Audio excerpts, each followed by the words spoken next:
Estamos mais uma vez com muita alegria aqui na sua Rede Vida e também para você que nos acompanha pelo YouTube. Fazendo o barulho de hoje, vai falar um pouco do mundo invisível que nos rodeia. Vai falar dos anjos, vai falar do combate espiritual. É um assunto que eu gosto muito, tenho certeza que você vai gostar muito também.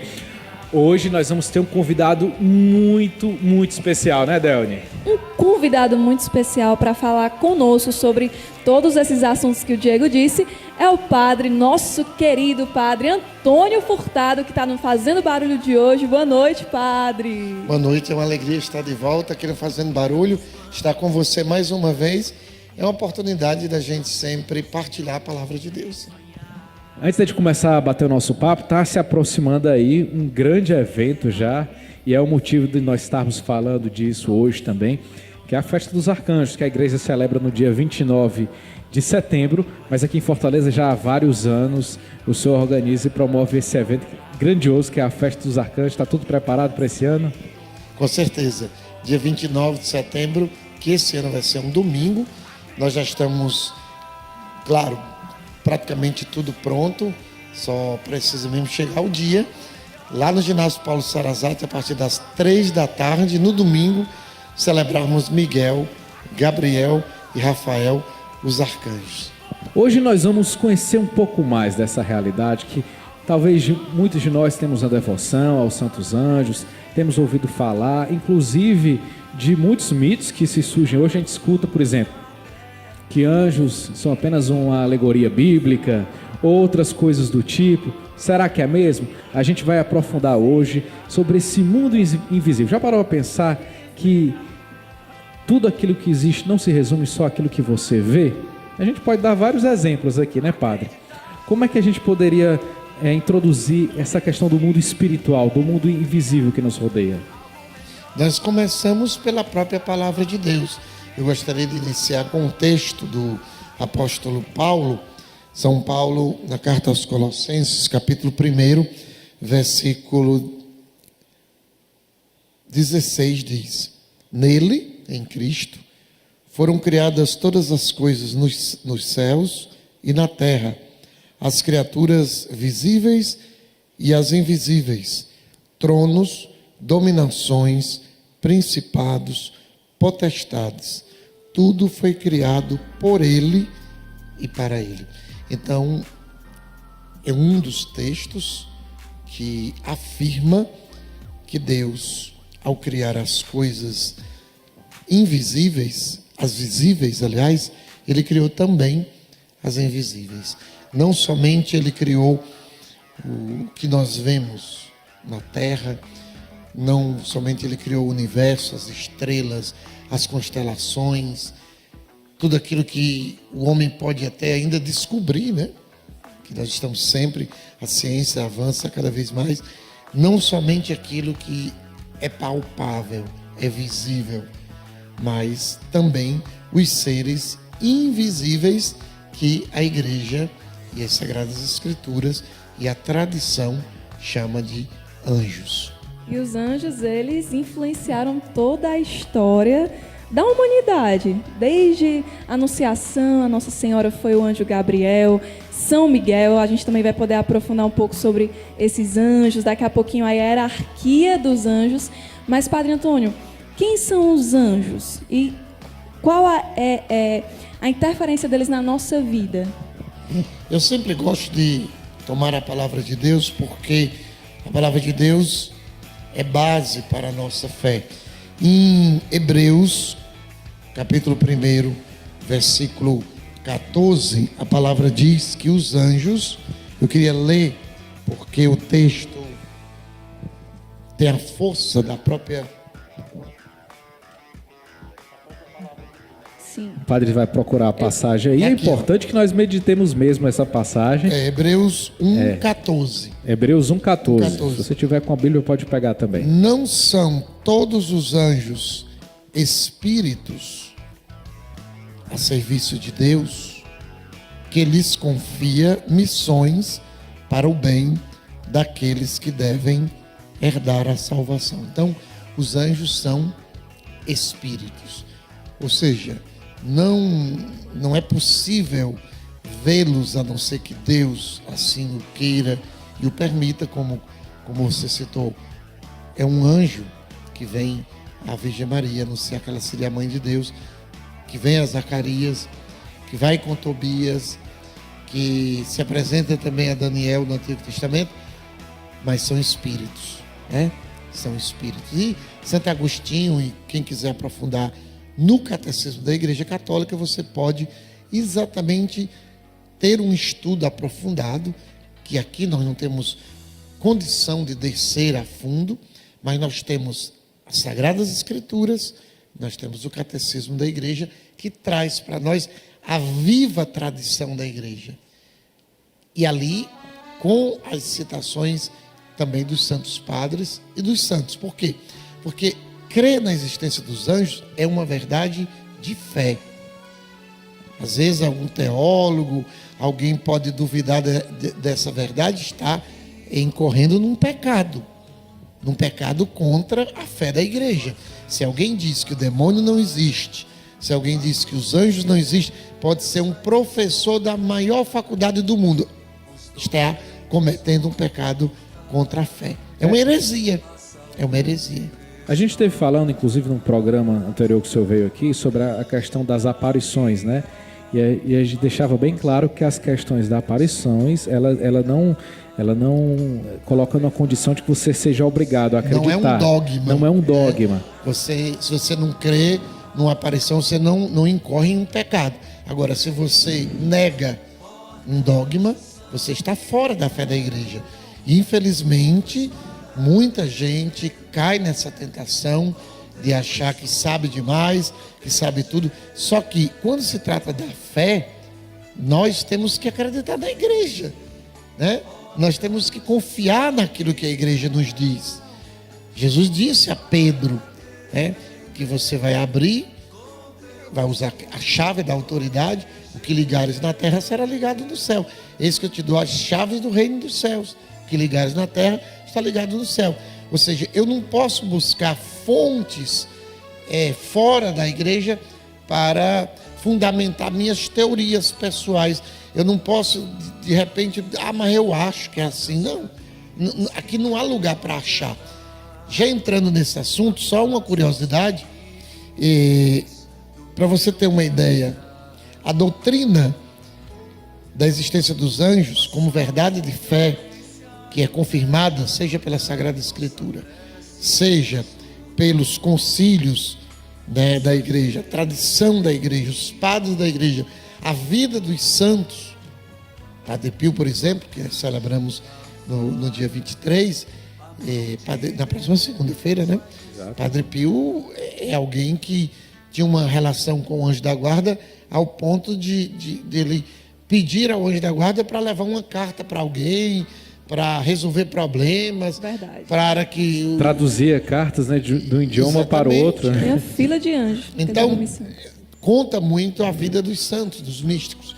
Mas vejam quantos concílios a igreja afirmou como verdade de fé a existência dos anjos. Primeiro, no concílio de Nicéia, no ano 325, foi o primeiro concílio. Constantinopla, primeiro, 381. No concílio de Toledo, da Espanha, no ano 400. No concílio de Latrão, no quarto concílio de Latrão, 1215, em Roma. No segundo concílio de Leão, em 1274. No concílio de Florença, em 1441.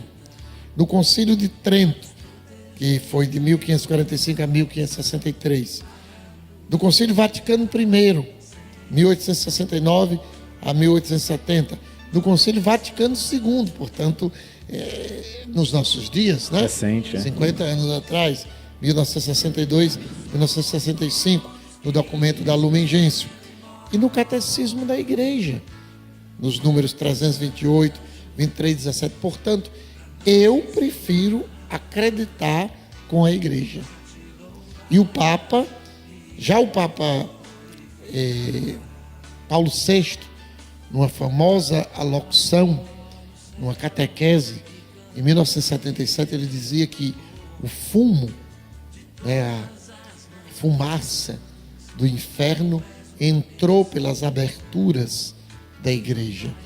E ele fez uma afirmação forte, inclusive para teólogos que, após o Concílio Vaticano II, negavam a existência do demônio. Ele diz: o demônio é um ser pessoal, pervertido, perversor.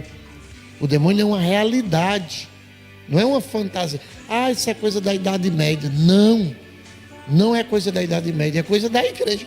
A gente viu aqui quantos concílios, além das Sagradas Escrituras, que de Gênesis, você falou da Bíblia, mas lá em Gênesis, já quando o homem é expulso do paraíso por causa do pecado, tentado exatamente por Satanás, um anjo decaído, Deus coloca lá um querubim para que ele não possa voltar mais ao jardim. E aí vai até Apocalipse. É doutrina, portanto, eu quero reafirmar isso daqui.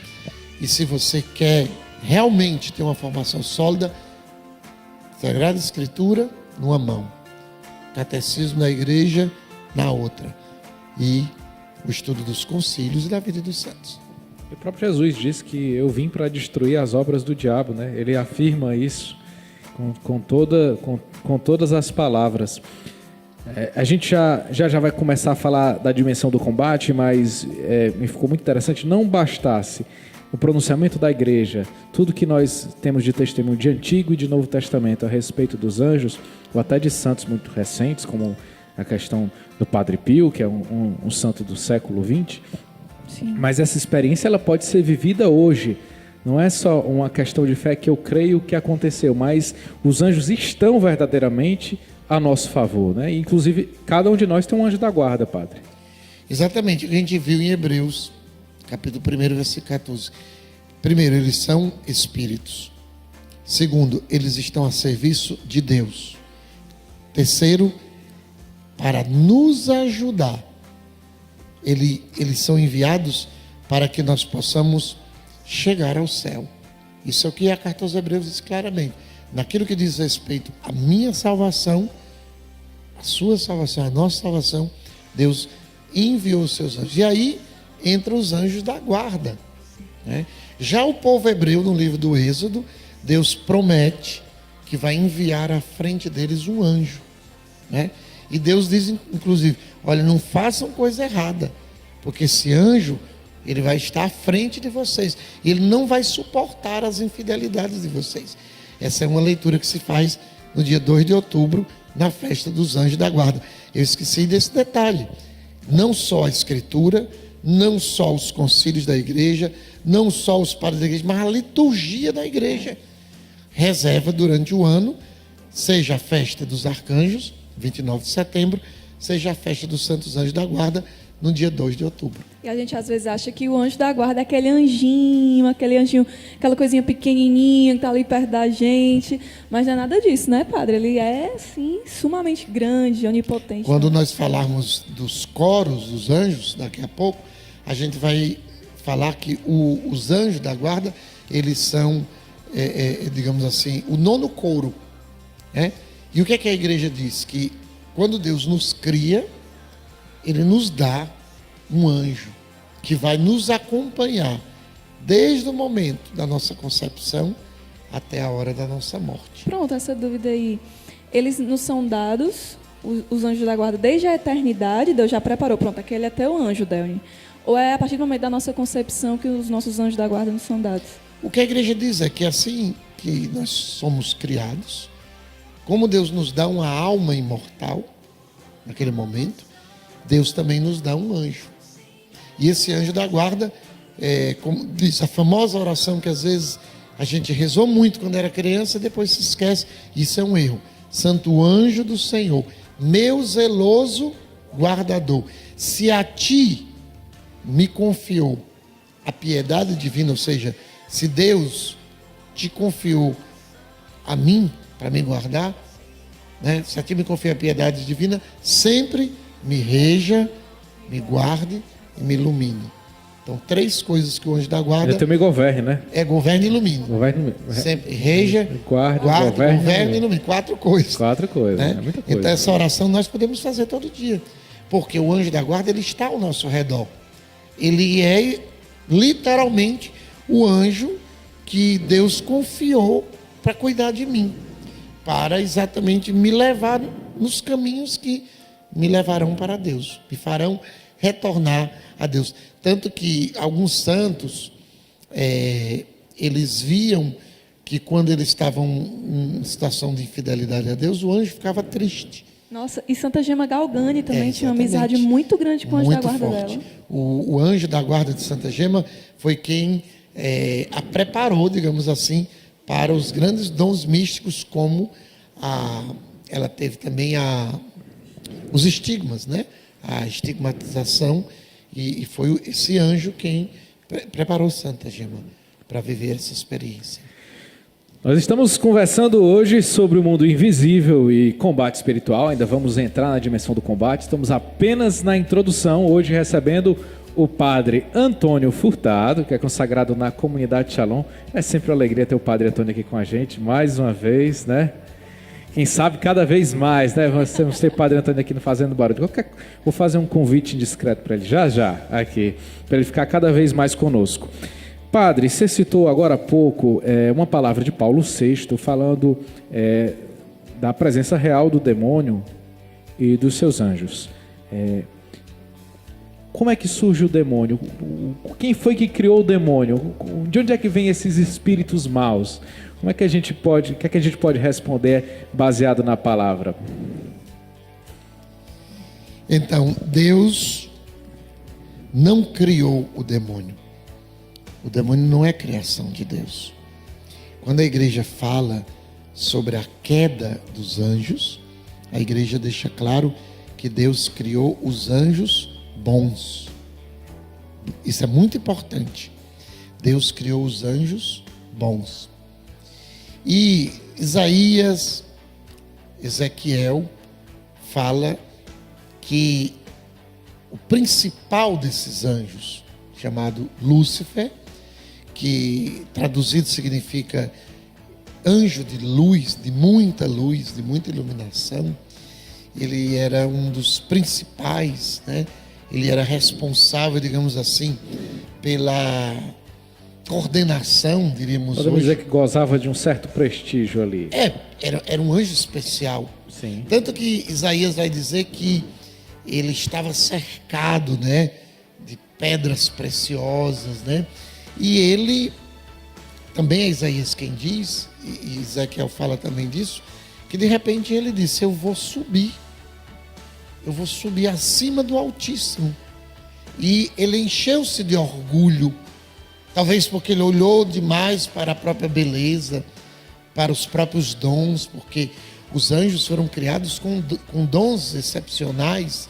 Veremos também quando falarmos dos 9 coros e das 3 hierarquias. Lúcifer, ele era um privilegiado, né? Ele estava acima dos outros anjos no sentido de coordenador mesmo, eu diria, né? Ele era responsável pelo louvor de Deus, pela adoração, pela música, né? E ele então se orgulha. Diz a palavra que o orgulho entrou nele.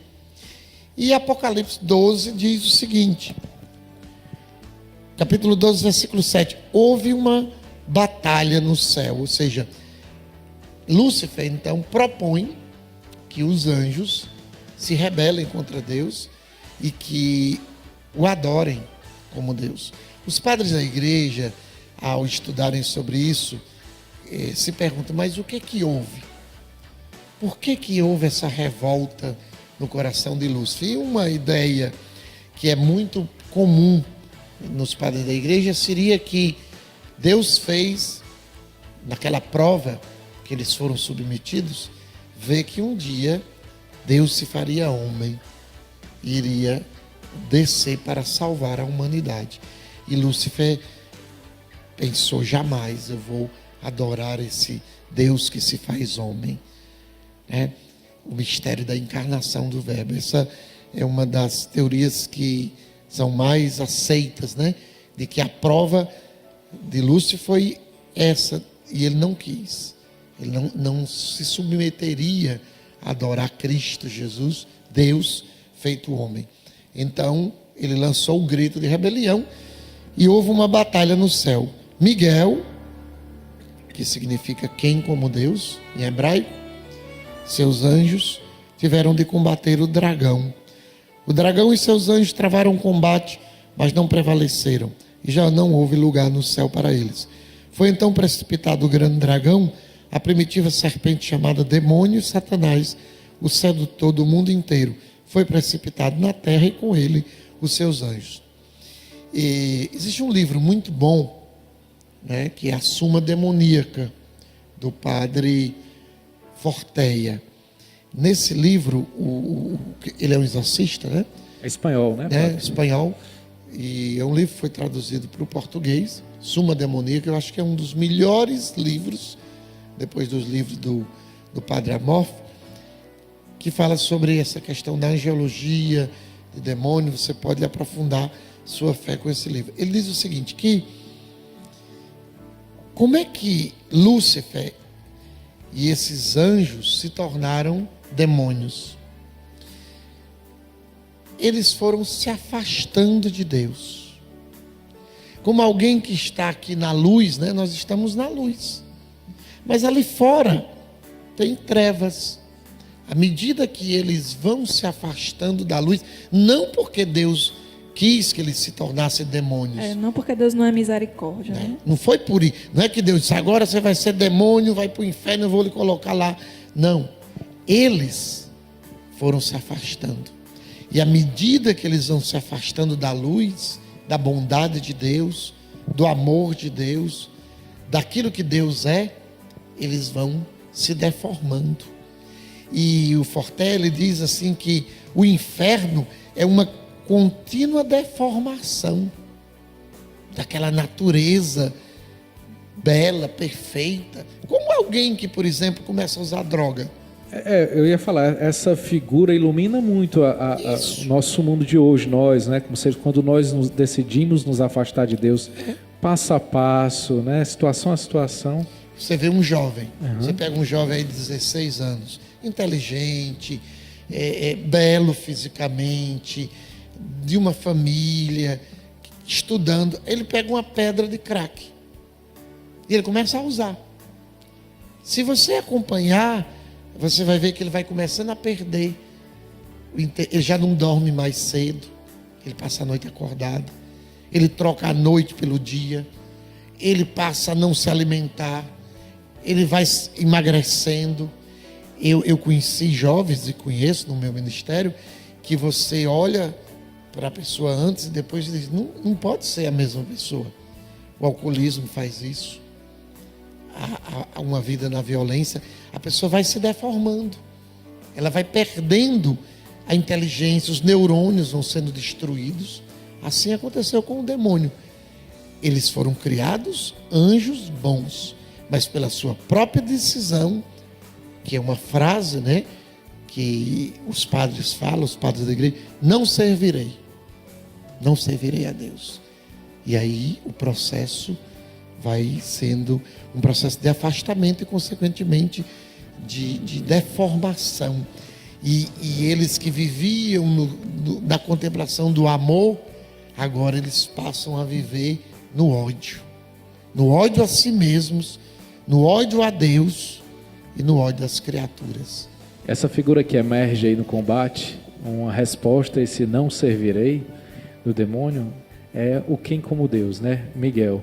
Que até então, hoje, por nós católicos, goza de muito prestígio, arcanjo São Miguel, mas era um arcanjo que surgiu despretensiosamente, podemos dizer assim, no meio daquela batalha. Ele nem era uma figuraça assim, né? Mas ele surgiu ele está na terceira hierarquia, né? Terceira hierarquia, lá de baixo. Não sei se a gente já inicia, né? Como diz aqui no Ceará, ele foi macho. Mas você começou a falar dele, você sabe que eu sou apaixonado por São Miguel, né? Somos. Eu sou apaixonado por São Miguel Arcanjo. Você começou a falar, já me emocionei aqui, né? Porque um dia eu estava dando uma reportagem numa das festas e o repórter perguntou, quem é São Miguel para você? E eu, assim, na lata, respondi, é um amigo. E comecei a chorar. Como agora mesmo. São Miguel é alguém que eu fico imaginando essa batalha, né? Ele está lá no cantinho dele, né? Digamos assim. E o cara lá grita, ó, não servirei a Deus. Quem quiser me seguir. Pelo Apocalipse, a terça parte dos anjos, né? Entraram atrás, inclusive de todos os coros, né?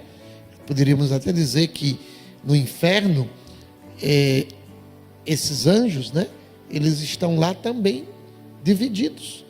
Né? Também tem as hierarquias. Nessa hierarquia, dos demônios. Né? Isso também Fortea fala um pouco, mas não vale aqui também muita curiosidade sobre isso. Mas de qualquer forma, eles caem de onde estão. Quem é querubim, é querubim. Quem é serafim, é serafim. E Miguel dá um grito. A gente sabe o nome dele, porque em hebraico, Micael, quem como Deus? É como se, de repente, não, peraí, calma lá. Quem como Deus? E ali há um rompimento daquela reunião. Uma parte segue Lúcifer, mas a outra segue Miguel. E diz que houve uma batalha entre estes que estão com Miguel e aqueles que estão com Lúcifer. Porém, o vencedor foi Miguel. Foi Miguel quem expulsou do paraíso, do céu, Lúcifer e aqueles que decidiram ir com ele. Né? Quem como Deus? É um programa de vida. É um programa de vida. Verdade. Eu sempre prego sobre isso. Se você tem uma devoção a São Miguel, não é só dizer, eu amo São Miguel. São Miguel me ajuda. São Miguel defendendo no combate. Nós temos que ter esse mesmo escudo. Né? No escudo, na iconografia de São Miguel, muitas vezes no escudo está lá. Quis ut Deus. Quem como Deus. Né? Quem como no escudo que o guerreiro tem, quem como Deus. Na vida prática tem várias situações onde a própria tentação diz assim, Deus esqueceu de ti, ou então diz, esses problemas estão muito grandes. Exatamente. E você diz, quem como Deus? Quem como Exatamente. Deus. Mas esse barco vai afundar porque a tempestade está... Quem como Deus? O inimigo vai sugestionando, às vezes, pensamentos na nossa vida que vai o pecado, depreciando o pecado. Eu vou trair minha esposa. Eu vou usar essa droga. Quem como Deus? Quem como Deus? É um escudo. Mas a tentação está muito forte. Quem como Deus? Quem como Exatamente. Deus? O pecado ali em cima de você. Inclusive, padre, fala nessa passagem que São Miguel combateu. Tu tem a famosa espada de São Miguel também nesse combate. Mas o senhor disse que os anjos são espíritos. Como é que se deu esse combate entre São Miguel e o demônio, se eles eram espíritos? Se deu assim... Como a gente também pega o Diego assim, dá um empurrão nele, ele cai no chão? Como é que foi esse combate? Essa questão, o padre Antônio Fortea responde. Porém, quando a gente fala das coisas espirituais, a gente tem logo a tendência de trazer muito para o humano. Né? Então a gente já imagina lá aqueles filmes, né? Assim. Os 300, né? Aqueles filmes de guerra. É óbvio que a gente tem essa imagem de São Miguel como um guerreiro. Se a gente observar a imagem de São Miguel, ele aparece como um guerreiro romano, né? Um soldado romano. Ele está vestido literalmente, né? O capacete, que depois Paulo vai usar isso aí, né? Era uma figura vitoriosa, né? Que podia representar. Com a couraça, com a espada, com o escudo, com a sandália. Ele aparece como um guerreiro. Agora, como se deu essa batalha? Eu preferia dizer, não sei, né? Isso foi de modo intelectivo, o importante é que aquele conceito, não servirei, de Lúcifer, não foi aceito por Miguel e nem por aqueles que estavam com ele. Ou seja, não, nós estamos aqui para... Deus é Deus. Quem é como Deus? Você não pode, você é uma criatura especial, com vários dons, é um arcanjo, mas você é criatura, né? Poder dar e é muito interessante ver que lá em Gênesis a tentação aparece com a mesma proposta. A serpente que diz para Eva, no dia que vocês comerem o fruto que Deus disse para não comer, Deus proibiu porque Ele sabe que vocês vão ser deuses. E qual não é a mesma tentação de certas seitas, de certos movimentos espirituais, de certas meditações, de certas coisas que existem hoje na New Age, na nova era, de que no fundo é dizendo para você mesmo, você é Deus, você é Deus, você é Deus, você pode ser Deus. Tem um Deus interior dentro de você, você vai se tornar Deus. É a velha tentação. A gente fala muito dessa alegoria, não só uma alegoria, mas a figura da batalha no passado, uma batalha que aconteceu. Mas se a batalha aconteceu, ela acontece e acontecerá até quando, padre? Até a batalha final. O catecismo da igreja diz que haverá um momento para a igreja. É muito interessante ver isso no próprio catecismo, quando a igreja vai passar por uma grande batalha. E eu acho que a gente tem vivido muito isso. Acho que nunca como nos nossos dias a gente tem enfrentado uma batalha na própria igreja. Escândalos, situações difíceis. A gente vê, por exemplo, na Europa, catedrais belíssimas que foram vendidas e hoje estão ali sendo usadas como café, como livraria. Né? Continentes como a Europa, que era um continente cristão, hoje perdendo a fé. O Papa Pio XII, ele dizia o seguinte: assim como na primeira batalha foi importante a figura de São Miguel, também na batalha final os cristãos precisarão muito da ajuda de São Miguel. E não sei se vocês sabem, mas o Estado do Vaticano, ele foi consagrado, isso há muitos séculos atrás, a São Miguel. Porque São Miguel, no passado, no Antigo Testamento, ele era o protetor da sinagoga dos judeus. Miguel era o protetor, conforme aparece em Daniel, no livro de Daniel. Ele era o protetor do povo hebreu. E a igreja, então, transforma Miguel no protetor da igreja. Os primeiros cristãos já começaram. E o Estado do Vaticano foi consagrado a São Miguel. Só que isso, com o passar do século, se esqueceu. O Papa Francisco, quando assumiu, pouco tempo depois que ele assumiu, eu tive a graça de ir lá nos Jardins do Vaticano, o Papa mandou colocar uma estátua de São Miguel, que não tinha, e reconsagrou o Estado do Vaticano a São Miguel. E agora, todas as vezes que o Papa está na frente da Basílica, sempre que tem alguma celebração, canonização, alguma celebração, pode observar que lá em cima tem dois panos, será, o nome não é esse, mas de um lado São José e do outro São Miguel. Olha aí. É bom demais falar de São Miguel, né? Eu gosto. Falando de batalha, acho que muitas vezes a gente chega até a confundir. Será que eu estou vendo uma batalha? Ou será que é coisa da minha cabeça? Como é que eu sei que é espiritual? Eu sei que teve até gente que perguntou isso nas redes sociais. Tem no nosso Instagram. E não se preocupem, gente. A gente vai falar das perguntas de vocês. Que eu lembrei aqui que teve uma pessoa que perguntou justamente isso, padre. Como é que eu posso distinguir a Vanusa Moraes, de Toledo, no Paraná? Como é que eu posso distinguir se realmente é uma batalha espiritual ou é algo psíquico, uma doença psíquica? Como é que eu sei que eu estou vendo essa batalha espiritual? Vanusa, né? Isso. Então, boa noite para você, Vanusa. Ou bom dia, não sei se você vai assistir depois nas redes sociais. Veja bem, todo e qualquer acontecimento da nossa vida, ele tem a possibilidade de ter 3 origens: divina, maligna ou humana. Quando, por exemplo, um exorcista vai tratar da possessão diabólica, que é o último grau de alienação dos seres humanos, né, são 5 graus de alienação: a tentação, a obsessão, a opressão, a semi-possessão e a possessão. Existem alguns exorcistas que mudam um pouco isso, a ordem, mas basicamente Tentação, que é o primeiro grau.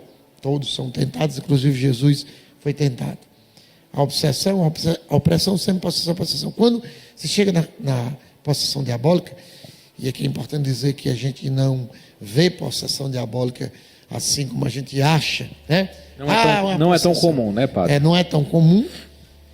O sacerdote exorcista, por isso que ele tem que ser um homem sábio, sacerdote douto, sábio, ele tem que ver se aquele acontecimento é de origem divina, é de origem diabólica ou de origem humana. Dentro da origem humana estão as questões da mente, né? Por exemplo, a esquizofrenia, problemas psicológicos mais graves, depressão, toque, manias, né? Nesse campo, né, da psicologia, é preciso se examinar se aquela pessoa não está tendo um surto. Eu, por exemplo, não sou exorcista, estudo muito sobre o assunto, mas sempre trabalhei no Ministério de Cura e Libertação. A oração de libertação é diferente de um exorcismo, porque o exorcismo é uma prece oficial, litúrgica, que só pode ser feita com a autorização do bispo. Nenhum padre pode pegar o ritual de exorcismo e sair fazendo exorcismo. Isso é extremamente perigoso e proibido. Somente quem o bispo escolheu. Hoje, inclusive, existe uma preocupação no mundo inteiro de que cada diocese tenha um exorcista. A própria CNBB no Brasil tem trabalhado, fez um documento sobre isso. Eu não sou exorcista, mas no Ministério de Libertação a gente pega aquelas manifestações que não é uma possessão, e mesmo ali é preciso a gente ter o discernimento. É uma reação psicológica, a pessoa está tendo um surto psicótico, a pessoa está num processo de histeria, é uma histeria que ela está vivendo naquele momento. Deus nos dá esse discernimento, respondendo aí a Vanusa. Aquilo que é diabólico, geralmente é de repente, do nada acontece. Por exemplo, existe uma tentação humana. Por exemplo, eu estou lá na televisão, assistindo tudo que vem. Propaganda, novela, filmes. E aí começa a ser tentado a pecar contra a castidade. Não foi o demônio, foi você mesmo que se expôs a imagens que levou o seu pensamento àquilo. Agora, você está bem espiritualmente, está vivendo sua fé, está vivendo sua castidade. O pensamento diabólico, a tentação diabólica, ela é repentina. Ela vem, você não espera, digamos, você não colaborou. É como um assalto mesmo. Um assalto. Se usa essa palavra, é um assalto. É um assalto. Né? De repente. De repente. Ela é repentina. E ela, digamos assim, só pode ser resolvida com os meios espirituais. Por exemplo, se uma pessoa tem depressão e ela começa a fazer o tratamento, os remédios começam a fazer efeito, ela fica boa. Se ela tem depressão, mas por trás daquela depressão tem um problema espiritual, ela vai fazer todo o tratamento, mas ela não vai ficar boa. Eu não sei se poderia dar um testemunho do que aconteceu com a pessoa que eu acompanhei. Sim, pode. E isso que ele está falando é também porque as realidades podem coexistir. A dimensão espiritual humana coexistindo com a dimensão sobrenatural. Exatamente. Mas podemos fazer o testemunho. Nós tivemos um caso na própria comunidade.